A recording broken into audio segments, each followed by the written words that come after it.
আসসালামু আলাইকুম ভিউয়ার্স। তো কেমন আছো সবাই? আশা করি তোমরা আছো ভালো। আজকে আমাদের 22তম রমজান, আর 22তম রমজানের শুভেচ্ছা দিয়ে ভিডিওটা শুরু করছি। কালকের থেকে মনটা ভীষণ ভীষণ ভীষণ খারাপ, মানে এত খারাপ সেটা তোমাদের বলে বোঝাতে পারবো না। আর কিছু কথা যদি টাইম পাই তাহলে বলবো, মসজিদে গিয়ে বলবো তাও, কারণ এখানে বিশ্বাস অবিশ্বাসেরও ব্যাপার আছে। কারণ এখন দিনকাল অনেকটাই খারাপ যাচ্ছে। আমার খারাপ যাওয়ার পিছনেও কারণ আছে। যাই হোক, আবার পরে দেখা হচ্ছে। তো বন্ধুরা, এখন নামাজ পড়ার উদ্দেশ্যে বার হয়ে গেছি। সকাল থেকে মনই বসছে না, মানে মনেই হচ্ছে না যে ভিডিও করি, কারণ মনটা খারাপ, অনেকটাই খারাপ। কারণ আমার খুব কাছের একটা বন্ধু, মানে বন্ধু বলতে কি, ভাইয়ের দরজা দিয়েছিলাম তাকে, ভাই বলে ডাকতাম। ঘৃণা লাগে ওরকম, মানে বন্ধু থাকার থেকে না থাকা অনেক ভালো। তো মিথ্যা একটা কথা রটাচ্ছে, আর বলেছেও একজনের সাথে, খুব ভালো লোকের সাথেই বলেছে কথাটা।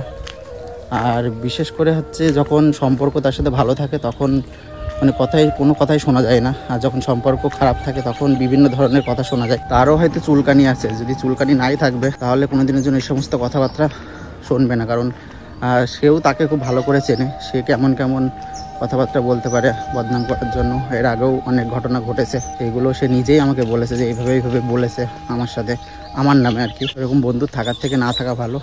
আর প্রমাণ হয়ে যাবে কথাটা আমি 2 জায়গায় ফোন করব, কথাটা প্রমাণ করতে পারবো, কিন্তু প্রমাণটা করার ইচ্ছাও নেই আমার। ওইরকম ছোটো লোকের কাছে ফোন করার থেকে না করা অনেক ভালো। যে এরকম ভাইয়ের দরজা দিয়েছিলাম, সেই এরকমটা করলো আমার সাথে, কোনো দরকার নেই। আর আমি তার কাছে অনেক কিছু প্রমাণ করেছি, অনেক কিছু, আর যেটা করিনি সেটাও বলেছে, তারপরেও প্রমাণ হয়ে গেছে যে এটা আমি করিনি। অনেক কিছু প্রমাণ করেছি, সে নিজেও জানে আমি অনেক কিছু প্রমাণ করেছি। কিছু মানুষ আছে যে নিজে ভালো হওয়ার জন্য অন্যকে বদনাম করে নিজে খুব ভালো হয়, যে আমি খুব ভালো। কিন্তু একটা বিষয় আমি বুঝতে পারছি না, সে জানে, যার সাথে বলেছে সে খুব ভালো করে জানে সে কেমন টাইপের ছেলে। সে নিজেই আমাকে বলেছে যে আমার নামে এই সমস্ত কথাবার্তা সে বলেছে, এইভাবে তোমাকে ফাঁসানোর চেষ্টা করেছে। কিন্তু তারপরেও সেই সমস্ত মানুষের কথা ট্রাস্ট করে কীভাবে আমি বুঝি না। আর একটা ব্যাপারটা কী হচ্ছে জানো, মিথ্যা কথাটা খুবই মানুষ সহজে বিশ্বাস করে নেয়, সত্য কথা বিশ্বাস করতে চায় না। মিথ্যা কথা কিন্তু একেবারে তুমি বলে দিবে, বিশ্বাস করে নেবে। আরও দেখা গেলো সম্পর্ক যদি খারাপ থাকে, দেখা গেলো তোমার সাথে কারো সম্পর্ক খারাপ, থার্ড পার্সন এসে যদি তার নামে কোনো অপবাদ দেয়, তাহলে তুমি কিন্তু একবারে সেটা বিশ্বাস করে নেবে, কারণ সেই সময় তোমাদের সম্পর্কটা খারাপ রয়েছে, আর বিশ্বাস করতে বাধ্য। আর এই সুযোগটাই সবাই নেয়, থার্ড পার্সন আর কি, বিশেষ করে। মসজিদে চলে এসেছে, দেখো নামাজটা পড়ে নি। তো বন্ধুরা, এখন জহরের নামাজ পড়ে মসজিদের ভিতরে বসে আছি। তো যাই হোক, যারা যেই উদ্দেশ্যে আমার পেছনে লাগছে তাদের সেটা সাকসেস হোক। আর নিজেকে সতী প্রমাণ করতে যাচ্ছি না। খারাপ মানুষ খারাপ হয়ে থাকে, আজ পর্যন্ত যখন ভালো হতে পারলাম না কারোর কাছে, তাহলে আর ভালো হওয়ার দরকার নেই আমার মনে হয়।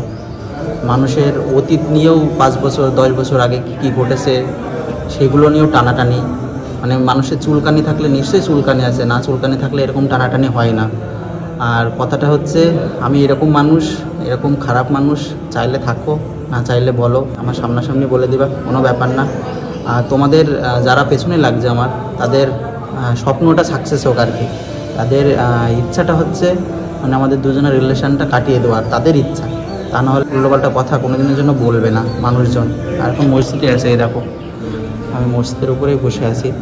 অনেক কিছুই বলে, কিছুটা সত্যিকে অন্যরকমভাবে প্রেজেন্ট করে তারা, ঠিক আছে। কিছুটা সত্যি আছে, কিছুটা মিথ্যে আছে, মানে সত্যিকে অন্যরকম এমনভাবে প্রেজেন্ট করবে মনে হবে যে এটা সত্যি। যাই হোক, আর নিজেকে আর সত্যি প্রমাণ করবো না, সত্যি আর দরকার নেই আমার। যেরকম আছে আল্লাহর কাছে ভালো থাকলেই আমার ভালো, আর কারোর কাছে ভালো হওয়ার দরকার নেই আমার। আর তুমি খুব ভালো করে জানো আমার পেছনে কেমন লোক লাগে আর কেমনভাবে হয়। তুমি নিজেই বলেছো যে এরকম তোমার বন্ধু হয়ে এরকম কথা বলে আমার সাথে, তোমার সাথে অনেক বাজে রকমভাবে বিহেভ করেছে, বা অনেক বাজে কথা বলেছে। আবার বলেছে আমাকে এমনভাবে ভাসাবে, মানে তোমার সামনে এরকমভাবে প্রেজেন্ট করবে যাতে ভুলটা আমারই হয়। তুমিই বলেছো এই কথাগুলো আমাকে। যাই হোক, এখন হয়তো সম্পর্কটা একটু খারাপ চলছে, তার জন্য হয়তো আমার কথা কোনো দিন বিশ্বাস হবে না। যাই হোক, কোনো সমস্যা নেই। আর আমি পাবলিকলি এসব কথা বলতেও চাচ্ছিলাম না, তারপরে মনটা খারাপ হয়েছিল, তার জন্য বলছি। যাই হোক, আর কিছু বলার নেই, আমার সত্যি বলার নেই। নামাজ পড়ে বাড়ি এসে শুয়েছিলাম, ঘুম তো হয়নি আজকে, ঘুম হয়নি, অন্যদিন একটু ঘুমাই। আর বিষয়টা হচ্ছে, আমার মাথার মধ্যে কোনো কিছু একটা ঢুকে গেলে না, নাহলে যতক্ষণ না আউট হয় ততক্ষণ মানে ওটা নিয়ে ভাবনা চিন্তা হ্যান ত্যান করতেই থাকি আমি। আর নিজেকে সবথেকে বেশি শাস্তি দিই আর কি, নিজেই।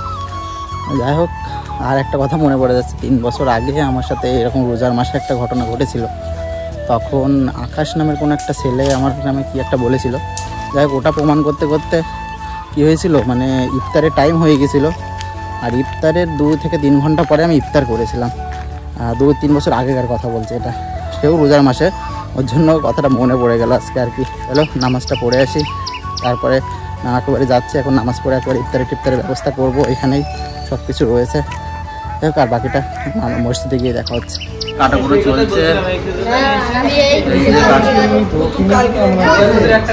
আর এদিকে খেজুর রয়েছে। কুতুব আজকে সুস্থ আছে। তুমি সুস্থ তো আজকে? একদম পুরো সুস্থ। কুতুবের হাতে দেখো আঙ্গুর ফল। কোথায় ছিল? বাড়িতে নিয়ে আসলাম এখন পেরে গাছেতে। এই মরেছে। আর এই হাতে দেখি একটা কে হাতে, এটা গাছের আঙ্গুর। ঠিক আছে। আর আজকের ইফতারি আমাদের নিজে সাজানো হয়ে গিয়েছে। আর এখন আজান দেওয়ার সাথে সাথে এই দেখো সবাই ইফতারি করতে চালু করে দিয়েছে। তো বন্ধুরা, এখন তারাবি করে বার হলাম। আর আজকে আমাদের 23 নম্বর তারাবি হলো। আর যাই হোক, তোমরা সব সাবধানে থেকো।